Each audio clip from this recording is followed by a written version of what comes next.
Okay. Super Okay. excited today to talk about Tale of the Circle Keys. I'm always excited to talk about any of Kurt's projects. But first, I want to talk about Kurt as a person. You are not just an actor and a director and a writer, but you're a musician, and most people don't realize that.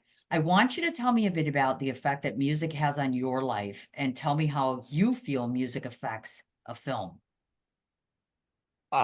First of all, I want to say hi, aloha from Hawaii, and Thank thank you. you. Love being here. Well, music. There's a lot of questions. Let me try to see. Okay, so music is extremely important to a film. To me, it could actually make or break the film. I noticed that a lot of people, especially myself, when I watch a film, I really listen to the music, and it's like it gives me an idea if I want to continue. Just like they say, the first 10 pages of the screenplay will have to grab you. Well, I Yep. think like maybe the first few notes of a song or the vibe that it sends out, it Yep. affects you more. It affects you subliminally, you know, like the script, you can actually understand it. But when you get the music and it just creeps up from behind you and grabs you, Hmm. very important. So music has been important in my life because it led me to making films. Without Yes. music, there would be no films. Without music, there would be no sculptures. I actually did about 50 copper sculptures because I wanted Ah, I wanted to know the difference between a visual and a performance artist. And oh my I gosh. and I and I tell you what, I prefer being a performance artist. I tell you, here's why. When you're an artist, Hmm. somebody buys your art, okay? You go through an art gallery, of course. The art Sure. gallery takes 50%, and that's okay, they deserve it. But you never get to say thank you to the person who bought your art because they don't want Ah, you to connect. Because if you connect, you don't need the art gallery anymore. sure. So, and it's a delayed gratification. Now, when you're on stage, you get immediate applause. Movies, too, you're going to have to wait a little bit, but on Oh, sure. stage, in music, immediate gratification. Oh, yeah. Uh, I don't like to wait. No. But anyway, as you get older, you learn patience. Ah, So, anyway, yes. did I answer all your questions? And You it's very sure did. important. Okay. You did, absolutely. Now, on the flip side of the fence, I want to talk a little bit about something very serious. I feel like I'm getting fat. One of the things that I noticed that you do is you're on a vegan type diet. So I'm curious to ask, like, why the election to be a vegan and does it really help you? Well, yes. There's three reasons why I want to be a vegan. And one, health reasons. Sure. It just it takes when you eat meat, it just takes 7 hours to digest. This is scientific fact. So 7 times 3 is 21, which Right. means and there's only 24 hours in a day. So Right. your digestive system never rests. You're always going. You got to rest, right? Yeah. 3 hours is not enough to rest.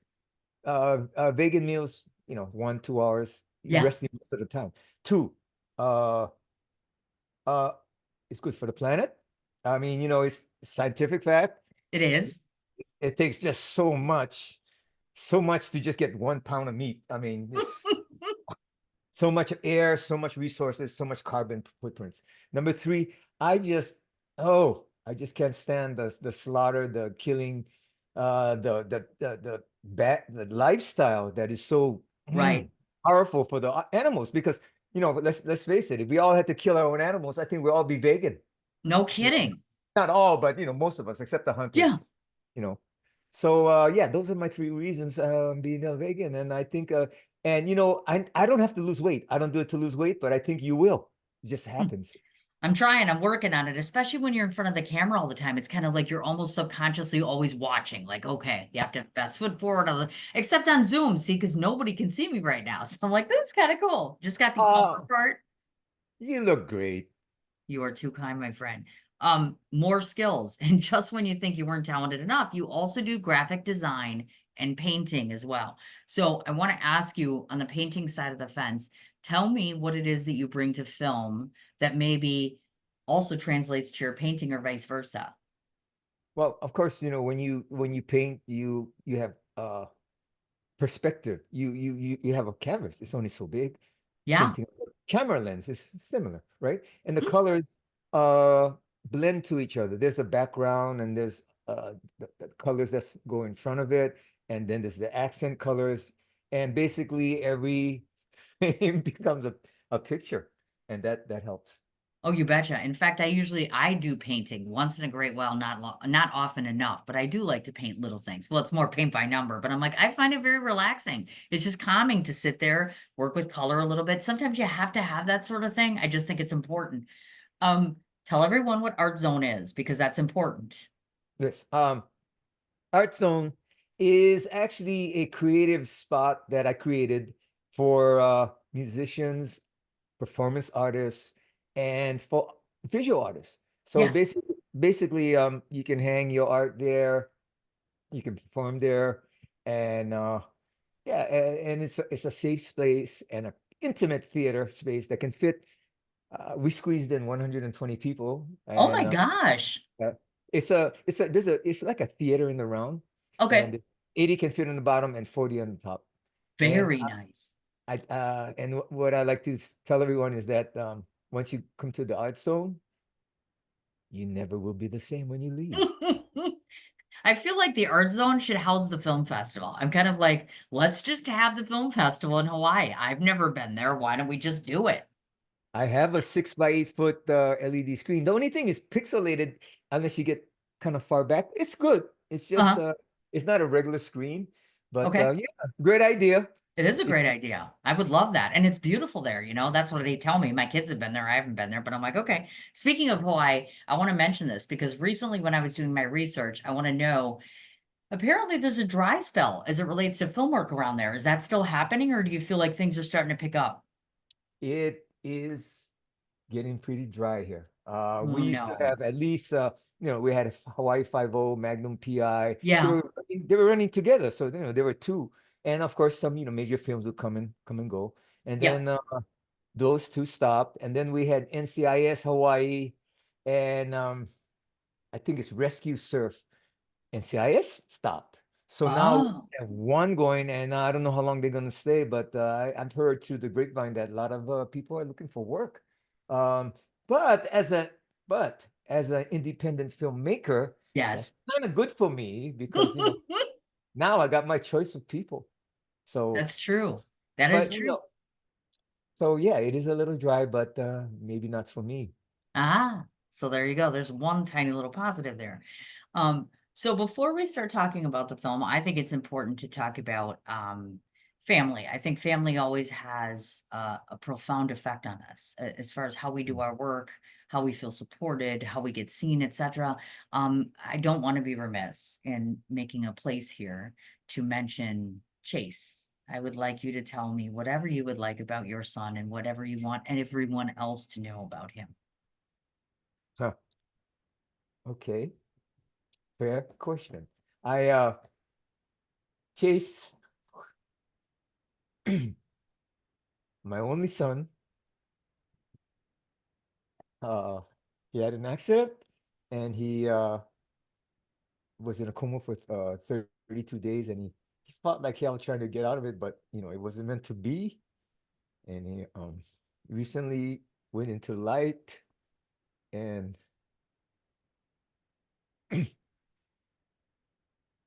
I think to heal, I had this idea. I think his spirit came and spoke to me, and he said, "Dad, you got to make one more film." So I'm going to make a film based on his life, and it's Yes. going to be, yeah, it's going to be called If This Is Goodbye. And that was a song that he wrote, and I think it's going to be my greatest work by far. I am sure of that. In fact, I would venture to guess he's probably saying right now, I couldn't possibly be more prouder of this man that I call my father. That's just a guess, and I'm pretty sure I'm right on that one. Um, so Tales of the Circle Keys. There's a lot to ask here, but first and foremost, you're everywhere and different versions of you, which I find fascinating. I'm like, 1 minute Kurt's this, the next minute it's a different look, different person, all these different existences. As an actor, how is it possible to just flip, you know what I mean? Flip the script so quickly. Like I'm in a character here, now I'm this different person. And I know you probably shot it at different times, but mentally, how do you do that? How do you balance that? Oh God. You know, I think we all are we wear different hats at different times. I think we Yes. all do just during the day because you're not going to talk to your mother the same way you're going to talk to your sister, the same way you're going to talk to your best friend, the same way you're going to talk to somebody at the store or Yes. somebody something to. So we constantly are changing hats. So it's just accentuating that and playing on that. And of course, like you said, we film in different days, so we got time to prepare. And Yeah. I get into that mode. I go deep into that mode, and you get into that mode. You go to where you were. You try to smell the smells, see the visuals, feel the vibe, and yeah, eventually you do get there. And then with the help of other actors who may help you bring it out, Mhm. um, it works. And And I have to ask, the costumes themselves. So I feel like you're constantly wearing something different. And I'm like, okay, is this your wardrobe? Is it somebody else's? Because it's fascinating. I'm like, you're constantly in a different look. oh, that was funny. I wanted to use my own wardrobe, and then maybe I got one of them in there, but the director kept saying, "No, no, we need you in this. We need you in this." Sure. And it was really funny because part of the movie in the beginning, I think I'm wearing pajamas, green pajamas. Yep. I don't Yes. want to wear that.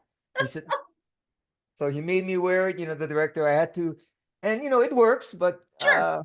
if I consequently, my second film, which we'll talk about later, I was kind of co-directing, and we can get Mhm. into that later. So because aesthetic the final say in everything is so important. Oh, yeah. It's so important, and even if you're executive producer, the director kind of has the last word Yep. unless you can come to a compromise. Oh, So yeah. so as far as the wardrobe, he had our director has a very keen sense of humor sometimes, and Yeah. he sees it, and so I go with it. I go with the Look at flow. that. Just like that. All right then. Um, I don't want to be remiss because Mr. Diamond is not here. So please tell us a little bit about him and what makes you want to work and partner up with him. Oh God, he's a character. If you met him here, such a character. We would be rolling. We would be Really? laughing. Yeah, on the floor. He's just funny, and he's on the set. He has us laughing. He knows Mhm. how to bring things out of you. He was a teacher at school, and I think he Really? learned from the kids in class because I think they were older kids. So Uh-huh. you got to know how to keep them. You could keep them in order, Right. and still have them like you, and Mhm. still bring it out. So with that, I think he applied that and all these other films, and I like working with him because it's just fun. It's fun, and you know what? If there's no joy in life, no sense to do it. If not joy in it, don't do it. You don't Right. need. Absolutely. I agree. I don't know if you can address these. These are more director questions, but I'll throw them at you. Two of the big things that stood out for me. For one, putting together that background audience effect. You know what I mean? As far as the back with all the sunglass people and all that stuff, orchestrating those rooms where there's the background where all the audience is present. And then number two, the whole typing audio thing, like the actual typewriter sound, etc. How do those things get completed as far as on set? Because that's a very technical thing to do. Okay, so you're talking about the theater with the blue and green glass. Yes, that is right. Yes. And okay, so that one, we had to practice. We casted extras, and a lot of them are performance artists too. So we started, Really? yeah, Okay. and yeah, so dancers, friends in the business. You know, my son Chase was in it, and we Yeah. tried to, and we had to rehearse, and it's so funny. Some of them didn't have the best timing in the world. So when we clicked the glasses, we had to keep going down. Okay, Okay. 1, 2, 3, 4. A lot of rehearsing, and then it worked. And Yes. let's see. As far as the typing, that was all Diamond. He figured out how to do the typing and the sound, and he did it. Nice. Yeah. So Very, all very nice. They're really good effects too, because I'm just like, okay. And I love the fact that we keep going to the alternate realities. And of course, you're changing and she's changing as you go along. Now, what she's a cancer patient, and you, of course, I see you in the cane, but I'm not really sure. So at the cane, do you have a formal handicap of some sort? I don't know that you really outline that in the film because we know what's wrong with her. okay. You mean as the character? Yeah, yes, that's correct. Sorry. Yes. Yeah. So in part one, teacher has a cane. I have a cane, Yeah. which is, is revealed toward the end of part one. And then in part two, uh, I don't, I don't have a, Right. but eventually we get into the car crash, remember? And then Yes. that's how I get walking in the cane, and that's how she gets in the That's wheelchair. it. Okay. So in other words, it's like deja vu, and it's like, wow, what we filmed, art Uh-huh. becomes life. So that's Right. the point I was trying to make. I get you. Okay, that makes perfect sense to me now. You released this in 2020, and now here we are again in 2024, which is ways down the road. Now, if a filmmaker happens to watch this and they're asking themselves, okay, what's the best way that you've noticed when you make a feature film doing the festival circuit? Do you go right to distribution with some things? What would you advise someone to do if they have a great feature film in terms of getting traction, getting noticed? Because it's super hard these days to get people to go to a theater. It is. I think, well, this is what I would do. I would pick some major festivals, minor festivals, Yeah. someone in between, as much as you can afford, and see the percentage. The percentage is really important of what ones you get accepted to, what you graciously declined on. Yep. And if the percentage is like for a short, so to speak, I found that the percentage, and Diamond told me this too with his films, Yeah. that it's like a 1 in 5, 20%. So if you get you enter 50, say 50 film festivals, you get into 10, then I would say you're an average film. If you get into 20, maybe better. If you get into 25, 30, maybe you got something. If you get into 40s, Right. I use that as a template to know how much money that you want to put into the marketing, how much you should, how much you can. You Yeah. should, yeah, but you should. But then, one thing that I got wrong is that if you're going to spend $50,000 for a film, you need 50,000 to market it or Ah, more. So yes. if you don't start there, it's a tough road, because marketing an independent film is I don't think anybody has the key to that yet. They got a lot of theories and a lot of step by step by step by step. Yep. And with the help of good people like you, it makes it a little bit easier, but it's still tough. It's really tough.